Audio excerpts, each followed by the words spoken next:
Berarti ngecamp sing pinggir kono. Ngono ta. Mrene ta. Wah, kopi ini siap nek mrene.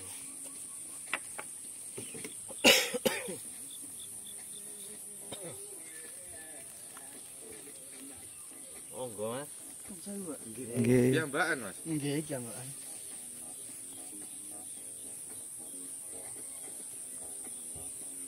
Jadi kronologi awalnya itu pada saat penutupan operasi SAR yang pertama di Gerenjengan, kita dapat informasi dari salah sumber yang terpercaya bahwa ternyata motor yang dipakai survivor itu adalah motor budenya, ya kan, dia tukar pinjem, ya kan, dan budenya itu dibangil gitu. Nah, dan dia juga sudah berjanji sama budenya bahwa dia akan kembalikan motor itu sepulang dari camping.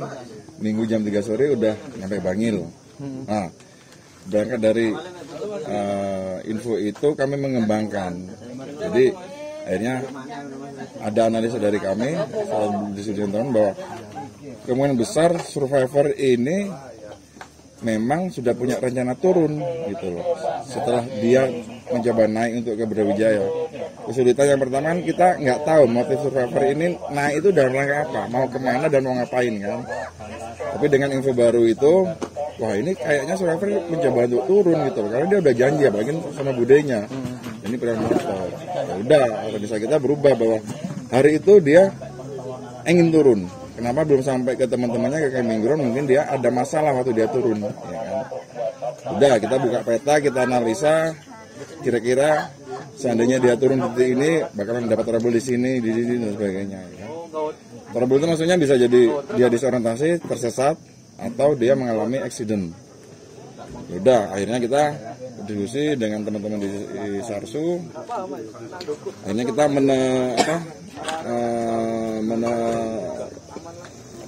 istilahnya menjadikan satu fokus pencarian selanjutnya, dan yang itu memang kemarin memang tidak pernah dijamah oleh seluruh lain ya kan, operasi pertama yaitu di Sungai Kretek. Ya, jadi penemuan survivor ini memang sesuai seperti yang kita analisakan gitu. Bahwa ketika dia mencoba turun, mentok-mentok dia akan sampai di sungai ini, dan ketika sudah dia masuk di sungai dia tidak akan bisa keluar gitu loh, kecuali untuk menyusuri sungai terus ke bawah. Gitu. Ya alhamdulillah. Hari pertama pencarian itu kemarin sore kita udah menemukan sandal selopnya yang identik yang dibawa survivor, ya kan, waktu dia naik dan terekam video. Itu kita temukan di lapangan. Dan itu jauh banget dari jalur ya kan. Jadi kalau kronologinya survivor ini tersesat dulu, kemudian dia mengalami accident, kecelakaan, sehingga yang membuat dia tidak bisa bergerak lagi. Kalau penemuannya hari ini Pak? Ya. Kronologis penemuannya? Kronologis hari ini ya berangkat dari penemuan swabnya kemarin Mas. Kemarin sore kira-kira jam 3 ada laporan dari atas bahwa Seru 1 menemukan sandal selop, ya kan? Sandal selop cewek. Terus konfirmasi ke kita dan kita cocokkan dengan data-data yang kita dapat dari teman-teman dan keluarganya ya, bahwa dia memang pinjam sandal slop temannya waktu ikut naik. Kita juga udah punya datanya, warnanya hitam, terus tali slopnya itu 2, size 32 ya kan. Ketika dicocokkan sama data yang data dari tim yang menemukan itu klop gitu loh. Akhirnya pada pencarian tadi pagi setelah semalam kita berkoordinasi, akhirnya semua seru itu diarahkan ke titik penemuan selop itu, gitu, sandal itu. Gitu. Alhamdulillah tadi pagi langsung jam 10:45 survivor sudah bisa kita temukan. Kondisinya Pak? Dia sudah meninggal dunia. Posisinya? Posisinya dia ada di terasan jurang. Jadi itu ada jurang dan itu air terjun kering lah ya, air terjun dari sungai kering gitu. Kalau mungkin musim hujan mungkin ada airnya, tapi sekarang kering semua kan. Berarti di dasar jurang? Enggak, gitu, bukan? di terasan. Jadi dari bibir jurang itu ke dasarnya itu mungkin kurang lebih 100 meter. Kan. Nah, sedangkan di tengah-tengah ini ada batu nonjol gitu loh. Kalau kita di anak kecil misalnya ngomongnya itu terasan, ya kan. Nah, dia nyerah di situ. Oh, berarti jatuh kemungkinan besar. Jatuh. Dan itu langsung fatal ya, langsung membuat dia meninggal. Kalau kita Pak, lihat kok dari tahu dia di situ gimana Pak? Dilihat dari atas atau gimana? enggak, Kelihatan darah. jadi ketika kemarin kita udah nemukan sandal slopnya, kan udah kita simpan koordinatnya. Tadi pagi kita ke sana lagi, kita sapu lagi gitu loh. Langsung ketemu itu. Sekitarnya itu kita sapu, akhirnya tercium bau nggak enak, bau nggak sedap. Kita ikutin terus gitu Sampai ketemu di situ ya. sampai ketemu. Memang sulit banget. Bukan, masa tempat sulfur ditemukan nih aksesnya susah banget gitu. Pak, nanti proses evakuasi berapa tim yang diterjunkan Pak? Kita masih pakai yang tim di atas, insya Allah mereka sudah bisa handle sampai ke bawah sini juga. Cuman memang Berapa orang? di atas ini ada 3 seru itu 21 orang, 22, kurang lebih 30 orang. Ya. Saat ini proses pengambilan jenazah atau gimana Pak? Saat ini masih proses pengangkatan dari teras ini ke Dari atas. teras ya. Oke. Jadi tadi pagi subuh kita udah ngirim tim lagi untuk bawa alat-alat Ke sana ya. alat-alat panjat tebing. Kok sampai memberikan alat-alat? Iya, makanya susah aksesnya kan. Tadi udah dilaporkan kira-kira berapa jam terus evakuasi ini. Wah, saya nggak bisa mastiin, mungkin nggak bisa turun hari ini juga karena medannya sulit. Jenazah kemungkinan nggak bisa turun ke Hari ini mungkin ya. Jadi memang tentu besokannya maksimal. Tapi kita juga harus menjaga keselamatan rescuernya. iya. Jangan sampai karena proses pengambilan ini berisiko tinggi, ya kan? Makanya kita hati-hati. Kan kita Pak, juga, ini nanti ada batas maksimal untuk evakuasi nggak, jam berapa? oh nggak ada mas. Kalau Batasnya batas mungkin jam 5 berhenti dulu. oh iya, jadi kalau jam kerja kita lah itu namanya untuk proses evakuasi gini, ya kita lihat kondisi di lapangan juga. Tapi biasanya kalau proses kayak gini, jam kerja kita maksimal tuh jam 5 sore. Jam 5 yang di lokasi itu nanti berhenti ya. Kita lihat perkembangan di update dari lapangan. Kalau seandainya kurang dikit ya udah dipasang mana bisa gitu. Tapi kalau sampai sekarang gimana? Masih jauh atau? Ini baru proses Menaikkan. bukan. Oh, baru nyampe ke Iya. lokasinya. Jadi Nyampe jenazah ini. nyampe jenazah. Karena ke tempat jenazah turun paling Berapa lama. meter, Mas? 60 meter ke terasan itu. Terasannya 60. Iya, kalau ke dasar jurangnya 100 meter lebih lama. Tuh. Nah, tadi ngomong nggak bisa janjiin Hari ini hari ini bisa ini nyampe malam sini. ini. Iya, pokoknya hari ini kan sampai jam 2 malam nanti. Ya. Ya, kita juga lihat tim di atas. Ini aja udah minta doorlock, minta dorongan air ya kan. Tadi kan udah. Pak, kalau perjalanan dari sini nyampe lokasi berapa jam? Kalau sampai masalahnya kan di luar jalur mas. Betul. Iya. Kalau ke jalur yang paling dekat dengan lokasi ini mungkin 2,5 jam dari sini ya. Wah, juga. Ya. Sebenarnya kalau buat ukuran kita dekat itu mas 2,5 jam. Nah tapi dari Ke ini jalan ini ke tempat ini. sininya, ini yang apa babat-babat Jalan. berjalan. Jadi ini ditemukan karena memang sejak awal kita udah plotting bahwa penyisiran akan masuk ke curug masuk ke aliran sungai dari hulunya sampai ke hilir ke Sumberluak, ya kan.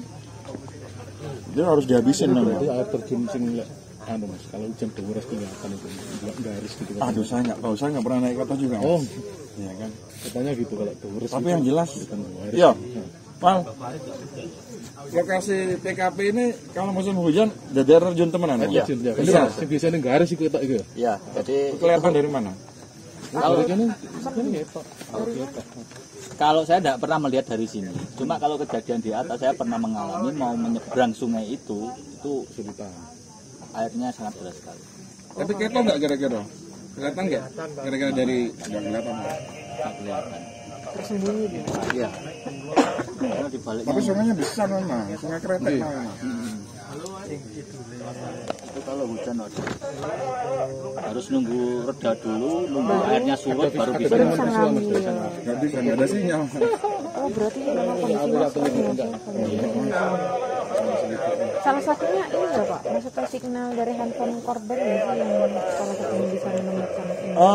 Bukan menemukan sebenarnya ya. Jadi Hal itu membantu berarti. membantu, tapi tidak terlalu signifikan karena waktu sehari sebelum penutupan saya yang mati di Gelenjengan kan datang ke Polsek, kita minta tolong supaya dilakukan pelacakan terhadap nomor HP korban karena yang punya akses itu kan terbatas, salah satunya polisi, ya kan. Jadi kita minta berjenjang kan dari Kapolsek, terus mungkin ke Polda. Kalau nggak salah yang punya akses itu Polda. Tapi ternyata data yang kita dapatkan cuma berupa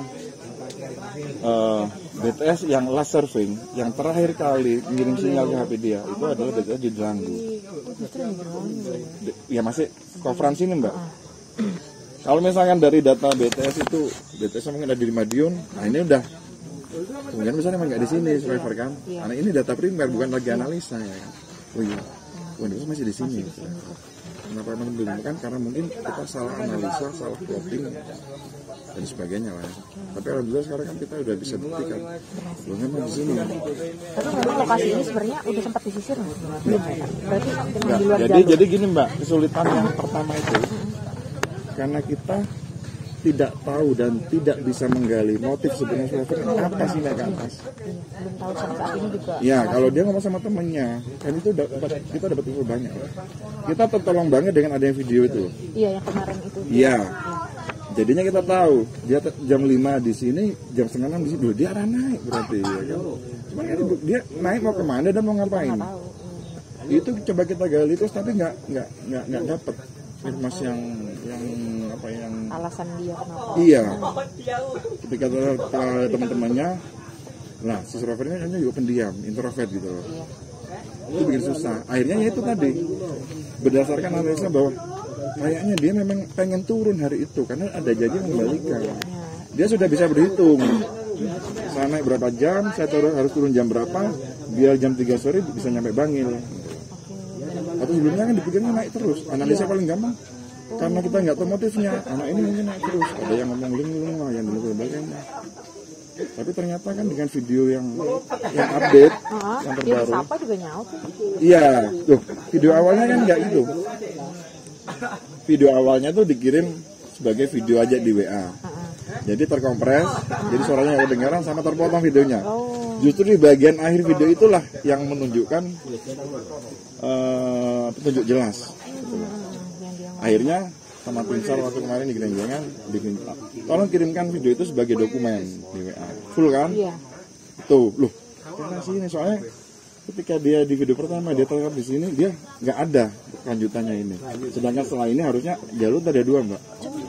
Dia bisa muter sini ke arah mana gitu nggak tahu. Atau yang sini dia naik terus. Kan di WA itu nyebar waktu itu terputus ya. Kenapa? Yang video ada yang nyebar di WA itu berarti terputus. Iya, yang awal. Iya. Kemudian kita dapatkan yang full. Oh, ada yang fullnya lagi. Loh iya, di full itulah. Jadi yang di awal itu bagian terakhir terpotong. Iya kan? Lah ketika dikirim by dokumen full kan kita dapat juga ada suara juga. Iya. Loh, kok dia jawab nggih piyambakan. Berarti nggak linglung ini ya kan. Dia bisa merespon.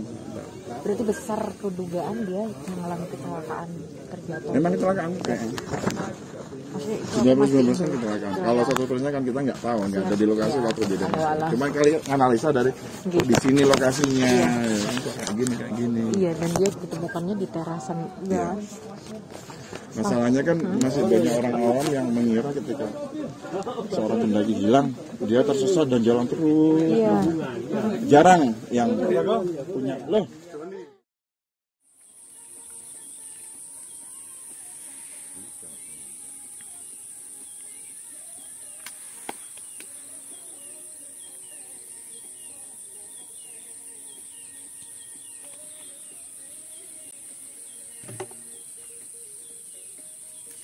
Sayur itu gak masak nih.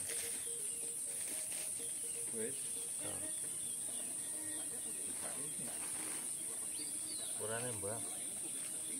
Oh, wong iki berarti ngecamp sing pinggir kono. Ngono ta? Mrene ta. Wah, kopi ini siap nek mrene.